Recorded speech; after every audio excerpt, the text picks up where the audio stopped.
एक समय की बात है। एक गांव में एक परिवार रहता था। उस परिवार में रामलाल, उसकी पत्नी रामवती, उनका बेटा राहुल और बेटी सरला रहते थे। राहुल पढ़ने में बहुत होशियार था। उसने अपने कॉलेज की पढ़ाई शहर में रहकर ही की थी।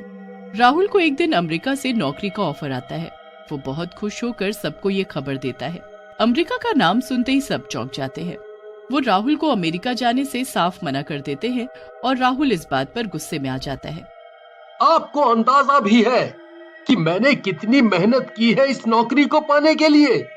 मुझे ये नौकरी मिली है, वो भी इतने लोगों में। आप लोगों को तो खुश होना चाहिए कि अब हमारे दिन अच्छे हो जाएंगे। हाँ। राहुल की इस बात से कोई खुश नहीं होता। सब उसको जाने से मना कर देते हैं, पर राहुल किसी की नहीं सुनता। वो एक हफ्ते बाद ही अमेरिका चला जाता है। अब वो वहाँ बड़ा ही खुश होता है। उसका ऑफिस भी बहुत अच्छा होता है। ऑफिस में राहुल को एक एलिजा नाम की लड़की पसंद आती है। दोनों पहले काफी अच्छे दोस्त बन जाते हैं। उसके बाद राहुल एलिजा को एक दिन शादी के लिए पूछ लेता है। एलिजा भी राहुल को पसंद करती है और उसे हाँ कर देती है। राहुल ये बात बताने के लिए एक दिन घर पर फोन करता है, पर उसके कुछ बोलने से पहले ही उसकी माँ ही एक लड़की का जिक्र करने लगती है। अरे माँ, मैं कहाँ गांव की लड़की के साथ रह पाऊंगा। चुप हो जा। हमने तुझे विलायत इसलिए नहीं भेजा कि तू ये सब बातें करे। शादी तो तेरी वहीं होगी जहां हम चाहेंगे। राहुल अपनी बात बोल ही नहीं पाता और फोन रख देता है। उसके बाद राहुल अमेरिका में ही एलिजा से चुपके से शादी कर लेता है। दोनों बड़े ही खुशी खुशी साथ रहने लगते हैं। काफी महीने ऐसे ही निकल जाते हैं। फिर एक दिन राहुल के घर से उसकी बहन सरला का फोन आता है। भैया, अब आपका कोई बहाना नहीं चलेगा। अब तो आपको आना ही पड़ेगा। क्यों भाई, ऐसा क्या हुआ है? भैया, अगले महीने मेरी शादी है। आप बस जल्दी से टिकट करवाओ और गांव आ जाओ। अरे वाह, ये तो बड़ी खुशी की बात है।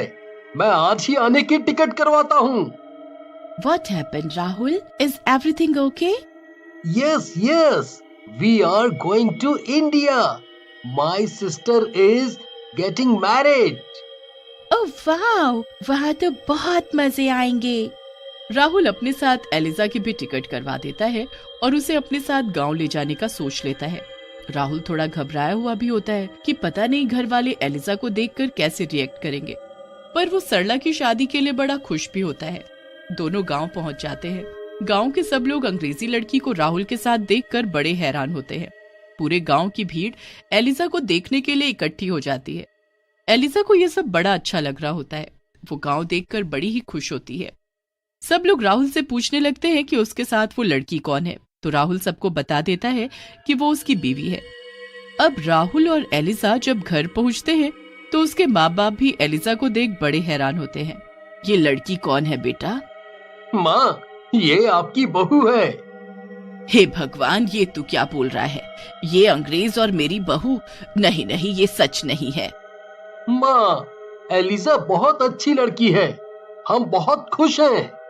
खुश हम कुछ नहीं जानते। हमें तुझे बाहर पढ़ने के लिए भेजना ही नहीं चाहिए था। बच्चे ऐसा करते हैं, तभी माँ बाप उन्हें बाहर भेजने से डरते हैं। माँ बाबूजी, आप मुझसे गुस्सा मत हो। तू चुप कर चुड़ैल और निकल जा मेरे घर से। एलिसा ऐसे सुनकर रोने लगती है। राहुल को ये सब बिल्कुल अच्छा नहीं लगता। वो बहुत गुस्सा होता है। अगर एलिसा गई तो मैं भी वापस जाऊंगा। नहीं माँ, ऐसा मत करो। मेरी शादी में भैया नहीं हुए तो मेरी शादी न रुक जाए।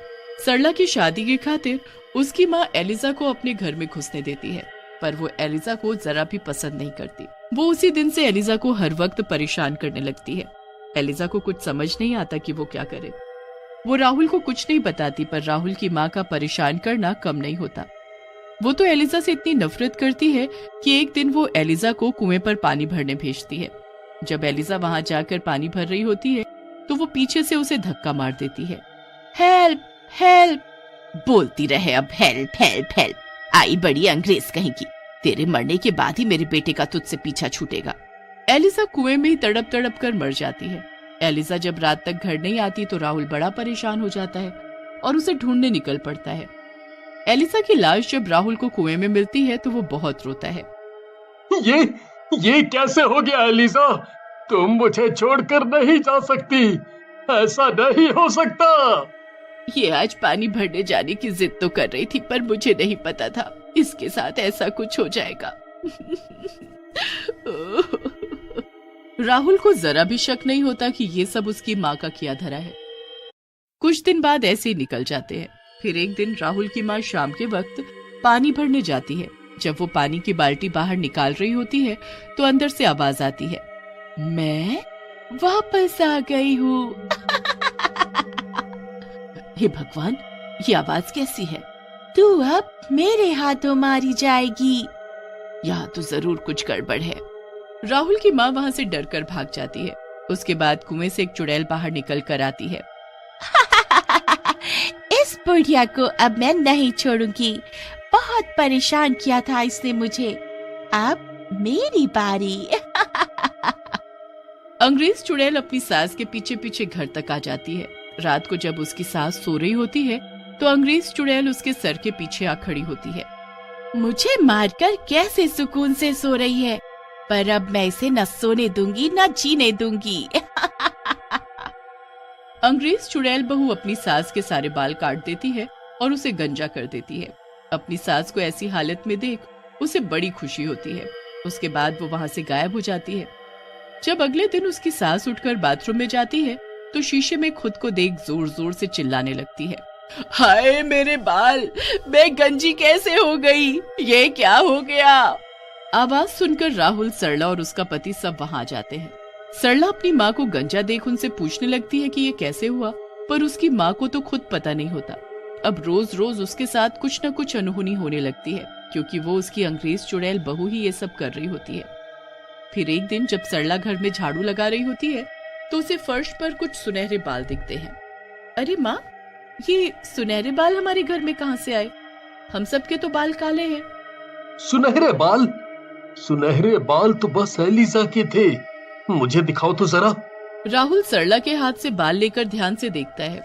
फिर वो उनको सूंघता है तो उसमें से एक अलग सी खुशबू आती है जो एलिसा के बालों से आती है। ये तो एलिसा के बाल हैं। इसमें तो वही खुशबू आ रही है। एलिसा? नहीं नहीं, ऐसा कैसे हो सकता है? वो तो कब की मर चुकी है ना। वही तो माँ, मतलब वो मरने के बाद यहाँ आई थी। वो शायद अभी हमारे आसपास ही हो। ये सुनकर राहुल की माँ घबरा जाती है और इधर उधर देखने लगती है। राहुल अपनी माँ को ऐसे डरा हुआ देखकर बड़ा हैरान होता है। वो अपनी माँ से पूछता है तो वो बिना कुछ जवाब दिए अपने कमरे में चली जाती है। अब रात को अंग्रेज चुड़ैल बहू फिर से आती है। इस बार तो वो अपनी सास को आवाज ही देने लगती है, माँ जी, देखो मैं आ गई, चलो अब जल्दी उठो और चलो मेरे साथ। आवाज सुनकर उसकी सास अचानक डरकर उठ जाती है और अपने सामने अंग्रेज चुड़ैल को देखकर पसीने पसीने हो जाती है। चलो माँ जी, मैं आपको लेने आई हूँ। नहीं, ये सब सच नहीं है, ये सब सपना है। ये कोई सपना नहीं है, ये सब सच है, चलो अब मेरे साथ। पर कहाँ? तू मुझे कहाँ ले जाना चाहती है? जहाँ तूने मुझे धक्का देकर मार डाला था, वहीं लेकर जाऊंगी तुझे और ऐसे ही मारूंगी।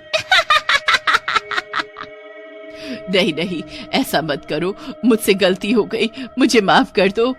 चुड़ैल अपनी सास को डरा धमका कर कुएं पर ले जाती है। उसके बाद वो चुड़ैल अपनी सास को धक्का देने लगती है कि तभी राहुल अपनी माँ को गिरने से बचा लेता है। राहुल मेरा बेटा, अच्छा हुआ तू आ गया, मुझे बचा ले। नहीं, हटो दूर, मैं इस औरत को मार कर रहूंगी। पर क्यों? क्या किया है इन्होंने मुझे इसी कुएं में पानी लेने के लिए बाहर से भेजा और फिर धक्का दे दिया। मैं तड़प तड़प कर मर गई। क्या ये सच है माँ? मुझे लग ही रहा था कि कुछ ना कुछ गड़बड़ जरूर है। घर में सुनहरे बाल मिलना और फिर आपका ऐसे डरे डरे रहना। उस दिन से मैं हर वक्त आपके ऊपर नजर रखे हुए था और आज सच सामने आ गया।